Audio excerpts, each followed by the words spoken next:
semuanya, perkenalkan nama saya Nurpan dengan NIM 23051666067. Jadi saya di sini akan membuat video tentang pembelajaran sejarah dengan metode pembelajaran ceramah dengan tema Kebangkitan Bangsa Timur. Terima kasih, selamat menonton. Assalamualaikum warahmatullahi wabarakatuh. Waalaikumsalam warahmatullahi wabarakatuh. Ya, selamat pagi anak-anak sekalian. Pagi, Pak. Apa kabarnya kalian hari ini? Baik, Pak. Ya, kalian harus bisa sehat selalu ya, karena musim sekarang ini musim sakit. Contohnya bapak ini lagi kurang tidak enak badan. Nah, sebelum kita memulai pembelajaran pada pagi hari ini, baiknya kita melakukan berdoa terlebih dahulu. Untuk itu berdoa menurut kepercayaan masing-masing, berdoa mulai. Ya, berdoa selesai. Terima kasih. Sekarang apakah ada yang tidak hadir hari ini? Ada ya? Siapa-siapa saja yang tidak hadir?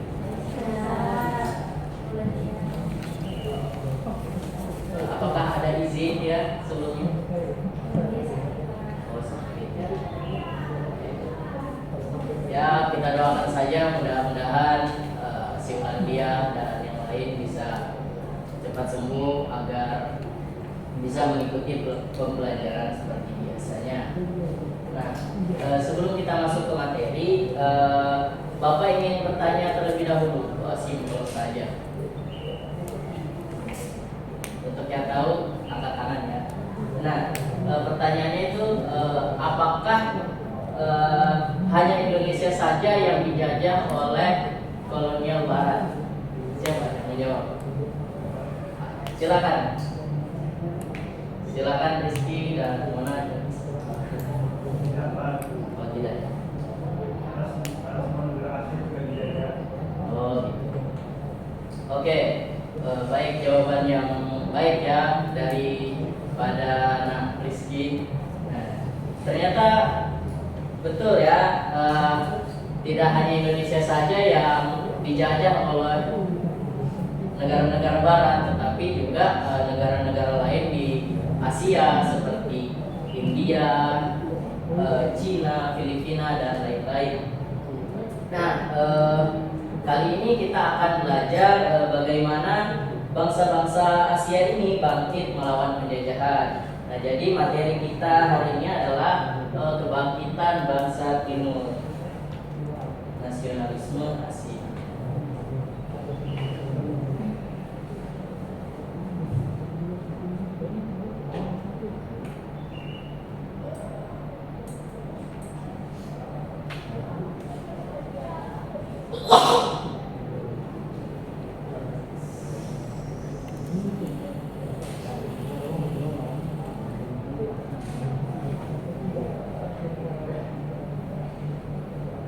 Nah, jadi materi kita hari ini adalah kebangkitan bangsa Timur. Nah, jadi sebelum itu Bapak ini menggunakan metode ceramah dan tanya jawab ya.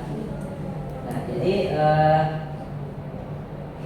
sebelum kita mengenal siapa tokoh-tokoh dari kebangkitan bangsa Timur ini, kita harus tahu dulu tuh apa latar belakang dari bangkitnya nasionalisme. Nah, jadi bangkitnya nasionalisme itu disebabkan oleh lahirnya penjajahan Barat, yang dimana penjajahan ini membuat negara-negara Asia itu menjadi terpuruk, menjadi derita, menjadi derita, dan juga terjadinya perampasan sumber daya alam. Nah, nasionalisme ini juga kental kaitannya dengan komunitas Islam. Nah, siapa di sini yang tahu komunitas Islam apa gitu? Tidak ada yang tahu.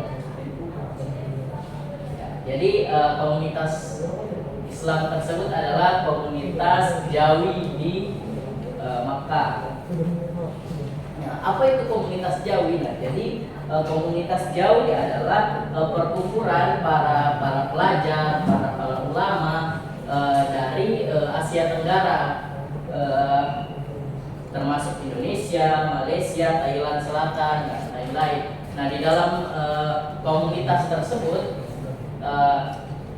mereka itu tidak hanya belajar tentang agama saja, tetapi mereka saling bertukar saling sharing, bertukar pemikiran tentang bagaimana penjajahan-penjajahan di negara-negara mereka berasal gitu, dan ini menimbulkan lama-lama menimbulkan kebangkitan nasionalisme di dalam diri mereka gitu. Mereka sudah mulai memahami gitu kalau kita nggak boleh terus ditindas seperti ini. Nah, akhirnya kalaupun mereka sudah pulang ke tanah air mereka masing-masing, mereka itu pelajar-pelajar ini tidak hanya belajar tentang ilmu agama saja, tetapi sudah tertanam jiwa nasionalisme tersebut. Tadi kita tulis di komunitas Jawi ya.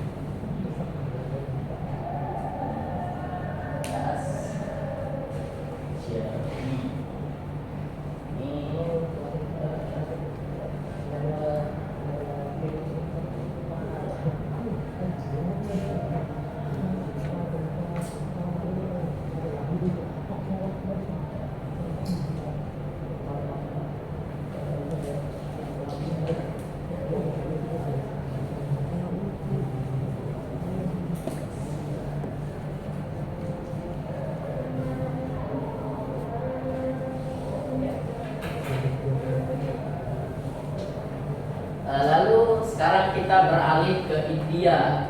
Nah, di India itu ada tuh tokoh nasionalisme. Nah, jadi tokoh nasionalisme India ini terkenal dengan perlawanan tanpa kekerasan. Nah, siapa di sini yang kenal tokoh tersebut?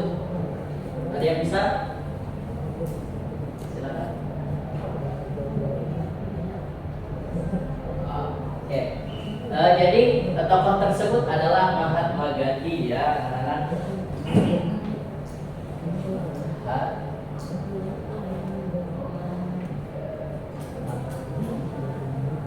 Nah, jadi Mahatma Gandhi ini terkenal dengan perlawanan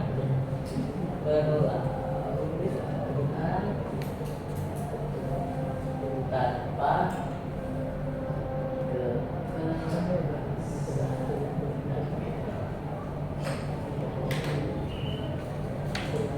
kenapa Mahatma Gandhi ini tidak ingin melawan tanpa kekerasan? Nah, dikarenakan Mahatma Gandhi ini berpikiran kalau dia melawan dengan kekerasan ini malah menimbulkan masalah baru begitu. Jadi akhirnya Mahatma Gandhi ini menyumbangkan strategi lain gitu, yaitu dua strategi. Yang pertama itu Satyagara,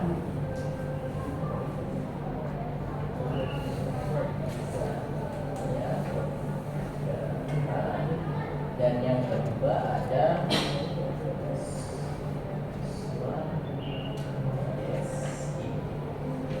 Nah, ada Satyagara dan Swadesi.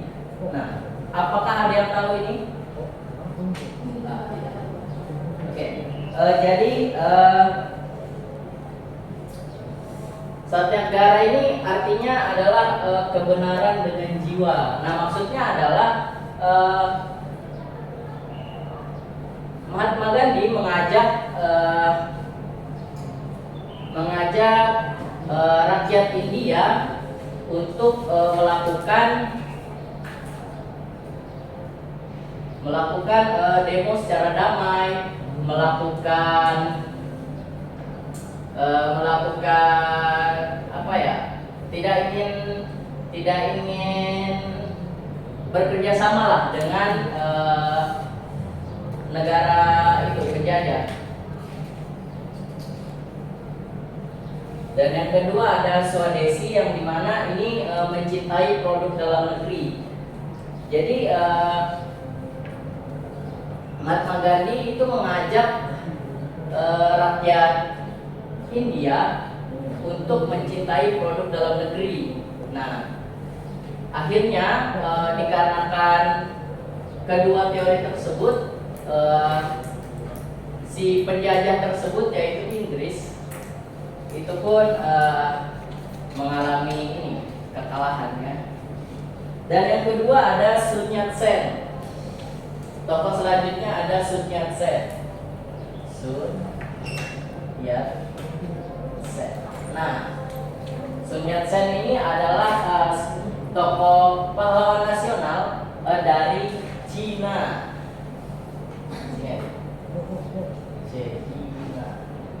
Nah, dia terlahir dari seorang petani lah. Orang tuanya itu dari petani yang sangat miskin, tetapi dia diberi kesempatan untuk bersekolah di perguruan tinggi, yaitu di Amerika, dan melanjutkan studinya ke sekolah kedokteran di Singapura.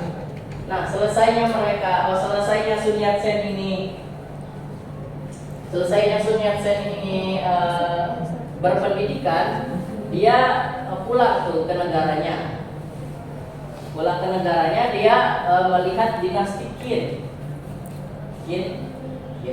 Nah, jadi dinasti Qin ini adalah dinasti yang masih berjaya pada saat itu. Nah, ini dinasti Qin ini ibaratnya seperti bekerja sama, bukan bekerja sama sih, kayak ya bilang aja bekerja sama ya, bekerja sama. Nah, akibatnya rakyat Cina itu menjadi tertindas gitu. Nah, Sun Yat-sen ini ingin melakukan revolusi terhadap dinasti Qin tersebut. Ya, dinasti Qin tersebut ya. Akhirnya Sun Yat-sen ini mendirikan 3 organisasi, 3 prinsip rakyat. Yang pertama itu ada nasionalisme. Sun Yat-sen.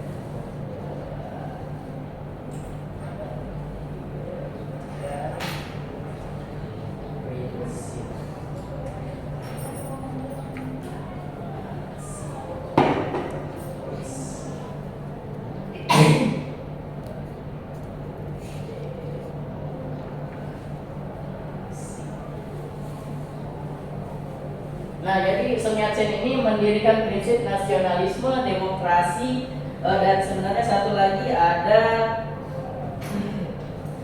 ada penghimpun rakyat, yang dimana ketiga prinsip ini akhirnya berhasil menggulingkan kerajaan Qin. Dan ya Sun Yat-sen menjadi presiden. Dan Cina menjadi negara demokrasi, ya, negara dengan demokrasi, dengan Sun Yat-sen sebagai pemimpinnya. Dan yang terakhir ada Jose Rizal. Nah, singkat saja ya. Jadi Jose Rizal itu saja. Nah, Jose Rizal ini adalah tokoh nasionalisme dari Filipina. Yang terkenal dengan karya-karyanya. Karya-karyanya berupa